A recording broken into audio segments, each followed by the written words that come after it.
ದೇಹದ ಆರೋಗ್ಯಕ್ಕಾಗಿ ಸೌಮ್ಯ ಆಹಾರ ಕ್ರಮ. ಗ್ಯಾಸ್ಟ್ರೈಟಿಸ್, ಎದೆಯುರಿ, ಗರ್ಡ್ ಮತ್ತು ಅಲ್ಸರ್ ಸಮಸ್ಯೆ ಇರುವವರಿಗಾಗಿ. ಗ್ಯಾಸ್ಟ್ರೈಟಿಸ್ ಮತ್ತು ಅಲ್ಸರ್ ಸಮಸ್ಯೆ ಇರುವವರು ಕರ್ನಾಟಕದ ಮಸಾಲೆಯುಕ್ತ ಆಹಾರದಿಂದ ದೂರವಿದ್ದು ಹೊಟ್ಟೆಗೆ ತಂಪು ನೀಡುವ ಈ ಕೆಳಗಿನ ಆಹಾರ ಪದ್ಧತಿಯನ್ನು ಅನುಸರಿಸುವುದು ಉತ್ತಮ. 1. ಧಾನ್ಯಗಳ ಬಳಕೆ. ರಾಗಿ ಗಂಜಿ.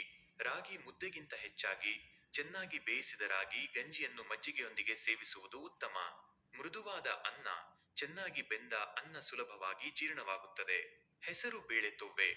ಖಾರವಿಲ್ಲದ, ಕೇವಲ ಜೀರಿಗೆ ಒಗ್ಗರಣೆ ಹಾಕಿದ ಹೆಸರು ಬೇಳೆ ತೊವ್ವೆ ಅಲ್ಸರ್ ಗುಣಪಡಿಸಲು ಸಹಕಾರಿ. 2. ಬದಲಾವಣೆಗಳು. ಏನು ಬೇಡ, ಏನು ಇರಲಿ. ತೊರೆಯಬೇಕಾದ ಆಹಾರ. ಬದಲಿ ಆಯ್ಕೆ ಸುರಕ್ಷಿತ. ಕಾರಣ: ಕೆಂಪು, ಹಸಿರು ಮೆಣಸಿನಕಾಯಿ, ಕೊತ್ತಂಬರಿ ಮತ್ತು ಜೀರಿಗೆ ಪುಡಿ.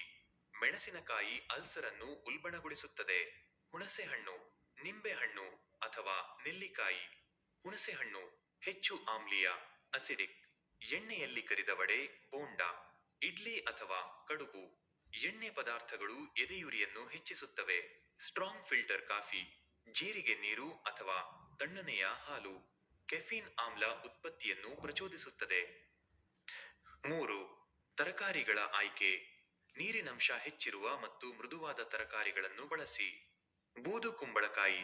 ಬೆಳಿಗ್ಗೆ ಖಾಲಿ ಹೊಟ್ಟೆಯಲ್ಲಿ ಇದರ ರಸ ಕುಡಿಯುವುದು ಹೊಟ್ಟೆಯ ಹರಿತವನ್ನು ಇರೋಷನ್ ಗುಣಪಡಿಸಲು ರಾಮಬಾಣ. ಸೋರೆಕಾಯಿ, ಹೀರೆಕಾಯಿ ಮತ್ತು ಪಡವಲಕಾಯಿ ಇವು ಹೊಟ್ಟೆಯನ್ನು ತಂಪಾಗಿರಿಸುತ್ತವೆ. ದಿನದ ಮಾದರಿ ಆಹಾರ ಪಟ್ಟಿ. ಬೆಳಿಗ್ಗೆ ಎದ್ದ ತಕ್ಷಣ 1 ಲೋಟ ಬೂದು ಕುಂಬಳಕಾಯಿ ರಸ ಅಥವಾ 1 ಲೋಟ ತಣ್ಣನೆಯ ಹಾಲು. ಬೆಳಗಿನ ಉಪಹಾರ ಮೃದುವಾದ ಇಡ್ಲಿ ಮತ್ತು ಕಾಯಿ ಚಟ್ನಿ, ಮೆಣಸಿನಕಾಯಿ ಹಾಕದ ಅಥವಾ ಅಕ್ಕಿ ಅವಲಕ್ಕಿ. ಮಧ್ಯಾಹ್ನದ ಊಟ ಮೃದುವಾದ ಅನ್ನ, ಹೆಸರು ಬೇಳೆ ತೊವ್ವೆ, ಜೀರಿಗೆ ಮತ್ತು ತುಪ್ಪದ ಒಗ್ಗರಣೆ, ಬೇಯಿಸಿದ ಸೊರೆಕಾಯಿ ಪಲ್ಯ. ಸಂಜೆ ಉಪಹಾರ ಏಲಕ್ಕಿ ಬಾಳೆಹಣ್ಣು ಅಥವಾ ಮಾರಿ ಬಿಸ್ಕತ್ತು. ರಾತ್ರಿಯ ಊಟ ಅಕ್ಕಿ ಗಂಜಿ. ಮಲಗುವ 3 ಗಂಟೆ ಮೊದಲು ಊಟ ಮಾಡಬೇಕು. ವೈದ್ಯರ ಪ್ರಮುಖ ಸೂಚನೆಗಳು. 1. ತುಪ್ಪದ ಬಳಕೆ. ಊಟದ ಜೊತೆಗೆ 1 ಚಮಚ ಶುದ್ಧ ಆಕಳ ತುಪ್ಪ ಬಳಸಿ. ಇದು ಹೊಟ್ಟೆಯ ಒಳಪದರಕ್ಕೆ ರಕ್ಷಣೆ ನೀಡುತ್ತದೆ. 2. ಅಲ್ಪಾಹಾರ. ಒಮ್ಮೆಲೆ ಹೊಟ್ಟೆ ತುಂಬಾ ತಿನ್ನುವ ಬದಲು ಸ್ವಲ್ಪ ಸ್ವಲ್ಪವಾಗಿ ದಿನಕ್ಕೆ 5 ಬಾರಿ ಸೇವಿಸಿ. 3. ತಾಜಾ ಮಜ್ಜಿಗೆ. ಹುಳಿ ಮೊಸರಿಗಿಂತ ತಾಜಾ ಮಜ್ಜಿಗೆಯನ್ನು ಬಳಸಿ. 4. ತಾಪಮಾನ. ಅತಿಯಾದ ಬಿಸಿ ಇರುವ ಆಹಾರ ಅಥವಾ ಪಾನೀಯ ಬೇಡ. ಉಗುರು ಬೆಚ್ಚಗಿನ ಪದಾರ್ಥಗಳನ್ನು ಬಳಸಿ.